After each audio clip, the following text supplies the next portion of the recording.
I am Slick Nick, your personal certified Enneagram coach, and as you can clearly see, I am an Enneagram 7 with the 8 wing. Let's talk about that specifically. If I could give myself a title for being Enneagram 7, 8 wing, it should be mandatory fun. Mandatory fun. I want to tell you a story, because I'm a 7, that's what I do. I'm always telling stories. But this is a prime example of what it's like to be the Enneagram 7 of the group, nicknamed mandatory fun. So this past weekend, I was going to visit my family in Alabama. By that I mean my parents, my sister, her husband, and their kids. I'm married and I have 2 kids who happen to be the same ages as my 2 nieces.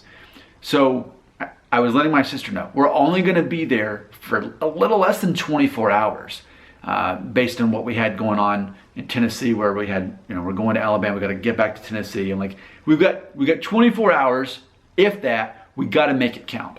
So when I let her know that, I said, hey, what I'm going to need from you is I need you to get your kids to bed early the night before, because we're going to be there early the next morning. And my kids get up at 6 a.m. Everybody in our family gets up early. But my sister's family, they're not like us, and that's fine. There's some that get up early, and then we go to bed early, and there's other people who wake up later and they go to bed late. That's fine. We're different. We celebrate differences. But ultimately, I had to communicate, let's make sure that we're all there at the same time, and then we're going to make the most of it. It's going to be a short amount of time, but we're going to have a lot of fun in that amount of time. It's going to be quality time. We're going to spend time with each other doing fun things. Enneagram 7, of course, that's what I'm going to say. But the 8 wing in there is but here's when the fun's going to start, and here's when the fun's going to end. I don't care so much about what we do in between, but it's mandatory fun. It's not just, if I were more maybe of the 6 wing for my Enneagram 7, hey, we're going to show up, we're going to be there, it'll be great. Yeah, no, it's there's definite direction the whole time with what's going on. And it was really funny because when I told my sister that, I said, okay, here's what time it starts and here's what time it ends, and then we're leaving. And she's like, scary. And then I sent her this gif of Samuel L. Jackson, I guess in a movie I've never seen, Black Snake Moan. But if you type in intense, on Facebook GIFs, you see Samuel L. Jackson, and he just got this scary face. And so we were joking around about it, but I really think that that's a good example of what it's like to see and be around an Enneagram 7. Because it's a bit of a paradox. Enneagram 7, hey, we're the enthusiast. We're the party.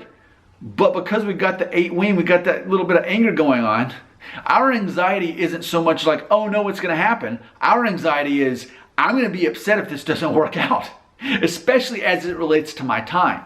So if you have an Enneagram 7 in your life who happens to have that 8 wing, that's probably what you're going to see. It's going to probably throw you off because it's not the stereotype of what Enneagram 7s are.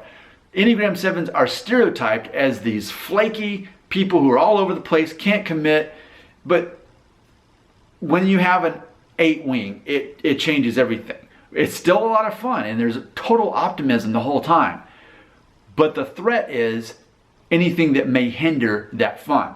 And so a lot of Enneagram 7s, you'll see that their love languages will be not only communication, but also quality time. So anything that appears to be a threat to that quality time or that communication is probably going to lead them to get angry. And Enneagram 7s don't do well with understanding what anger even is. So often what happens, they switch over to their stress Enneagram, which is the number 1, which ultimately is that personality that's going to be very black and white. Or they may just emotionally shut down, which is that tends to be what I do when I get angry. I just stop having emotions, and I stop talking, and I'm no longer enthusiastic about anything, which is what Enneagram 7s are. So if you have an Enneagram 7, 8 wing in your life, that's what's going on. Mandatory fun is the best thing to describe them. You're going to have fun, but it's going to be very intentional. Mandatory fun. Do you know anybody like this other than me? Your comments belong right here.